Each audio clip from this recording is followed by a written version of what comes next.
రాజన్న సిరిసిల్ల జిల్లా లోపల ఈరోజు ముఖ్యమంత్రి పర్యటనలో భాగంగా వెమ్లాడ వచ్చే సందర్భంగా జిల్లాలో ఉన్న ఏబీవీపీ కార్యకర్తలందరూ కూడా అర్ధరాత్రి అక్రమంగా ప్రైవేట్ కస్టడీ తీసుకుని పోలీస్ స్టేషన్లో రాత్రి నుంచి బంధించడం జరిగింది.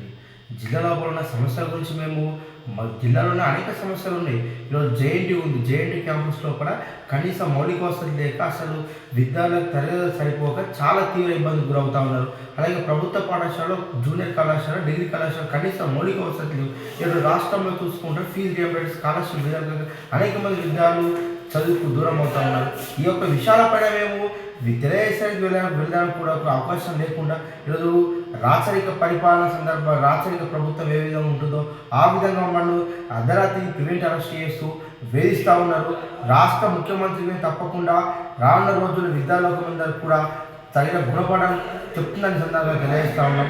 అదే జిల్లా లోపల చూసుకుంటుంటే ప్రైవేటు పాఠశాలలు బంద్ చేసి వారి యొక్క బస్సులను అన్నీ కూడా ఒక సమావేశం ముఖ్యమంత్రి సమావేశానికి తీసుకెళ్తున్న వైనం చూస్తున్నాం. అసలు ముఖ్యమంత్రి వస్తే ముఖ్యమంత్రి రావడంతో ఈ యొక్క ప్రైవేట్ పాఠశాల స్కూల్ బస్సులు స్కూళ్లకు సెలవు దినంగా ప్రకటించి ఏ విధంగా ఒక సమావేశానికి విద్యార్థులను కావచ్చు ఒక బస్సులు తీసుకువెళ్తున్నారని ఈ సూటికి రాష్ట్ర ప్రభుత్వాన్ని డిమాండ్ అడుగుతా ఉన్నాం.